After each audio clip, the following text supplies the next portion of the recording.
Yopougon, quartier Maroc, il est 11 h sur les ruines du bâtiment de 4 étages effondré la veille, mardi, en début d'après-midi. Des badauds tentent encore de retirer quelques objets.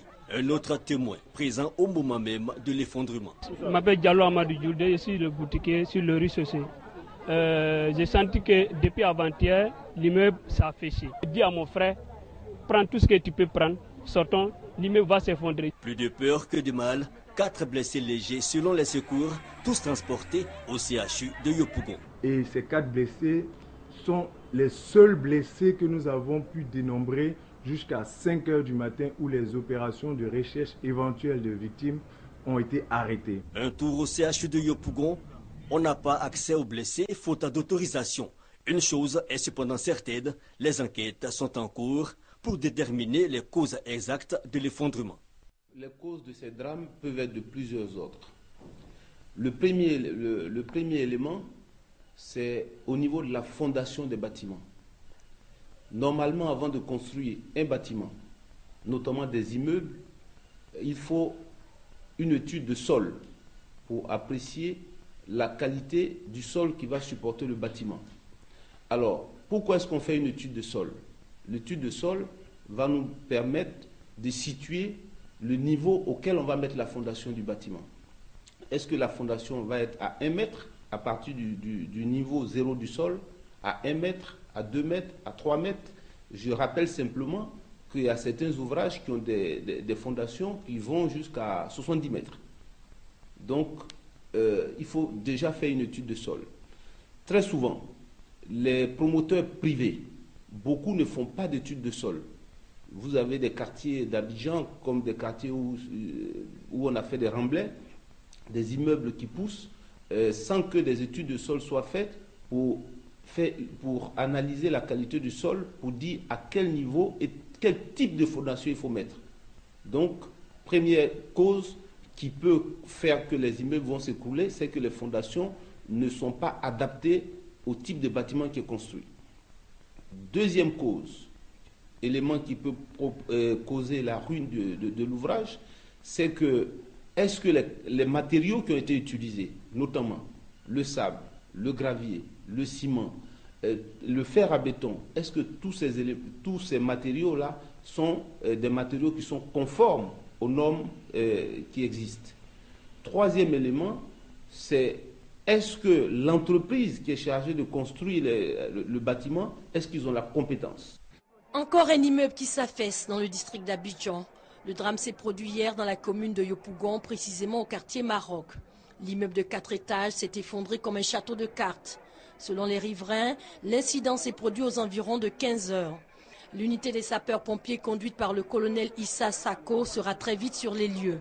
Mais faute de matériel adéquat, elle ne réussira qu'à faire sortir 4 personnes des décombres, dont une fillette de 2 ans. C'est une chance parce que l'effondrement s'est produit à une heure où les enfants sont à l'école, les parents sont au travail. Les premiers engins ont pu extirper 4 victimes qu'on a conduites au CHU de Yopougon. L'atmosphère est insoutenable, la tristesse se lit sur les visages. Plusieurs autorités politiques arrivent sur les lieux. Le premier magistrat de la commune, la ministre de la Solidarité, de la Famille, de la Femme et de l'Enfant et la ministre de la Santé. C'est la désolation, c'est ahurissant. Je pense qu'on va attendre tout de même de façon responsable les résultats des experts. Selon le rapport que je viens d'avoir immédiatement, il y aurait eu 4 survivants, 4 personnes qu'on aurait sorties des premiers décombres, donc dont un enfant. Mais j'ose espérer qu'il y a plus personne en dessous, c'est vraiment le souhait.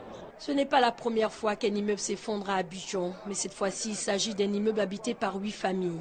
Le ministre de la Construction annonce de grandes mesures. C'est pratiquement le 5e immeuble donc, qui s'écroule dans ces mêmes conditions-là. Les premiers incidents et accidents nous ont amené déjà à décider de proposer la prise d'un décret pour en tout cas obliger tous les constructeurs à s'adresser à un bureau d'études. Il faut respecter les directives du ministère de la Construction. Les dégâts matériels sont énormes, aucune perte en vie humaine enregistrée selon les sapeurs-pompiers. Nous recevons maintenant M. Koupo Nyoleba, architecte en chef, vice-président de l'Ordre des architectes de Côte d'Ivoire. M.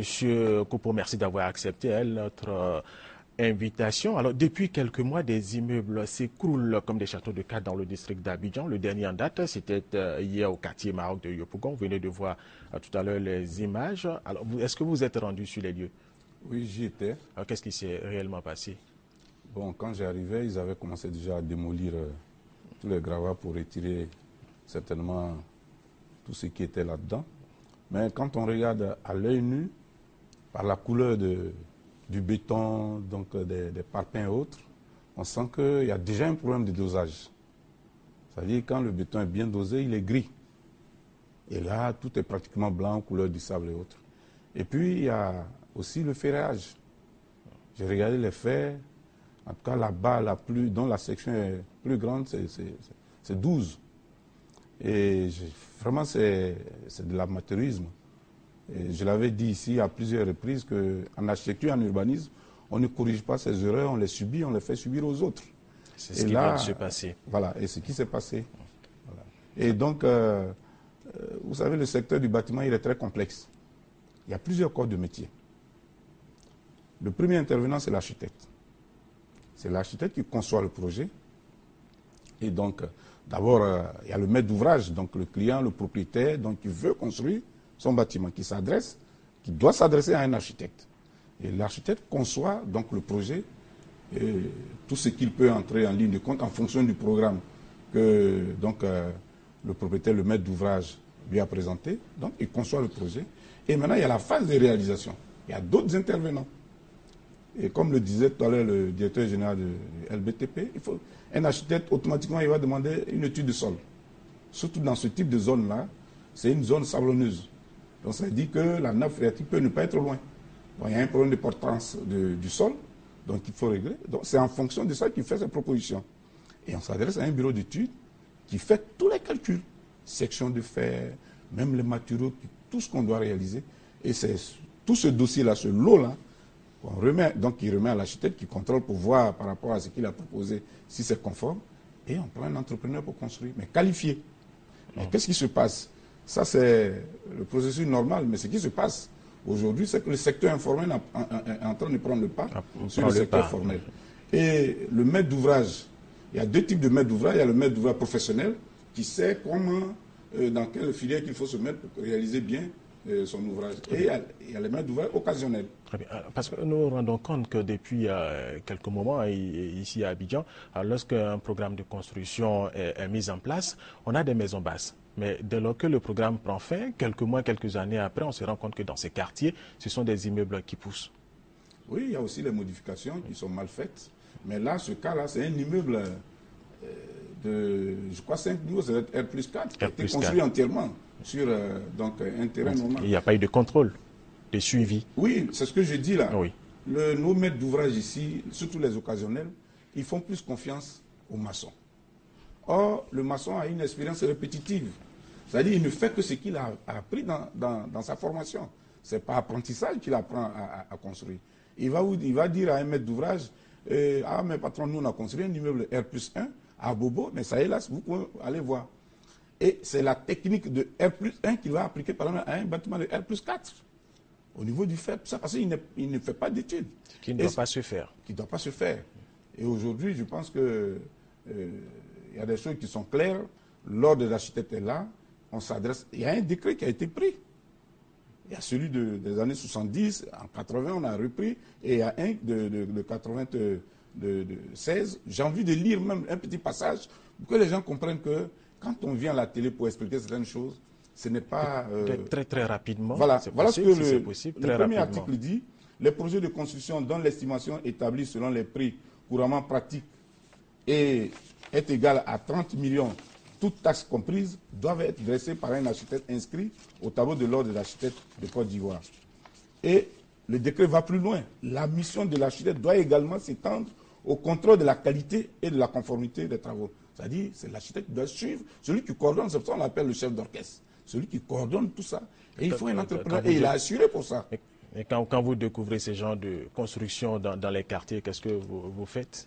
Vous savez, ça fait près de on rentre dans la 4e année que nous faisons de la sensibilisation ici à la télé.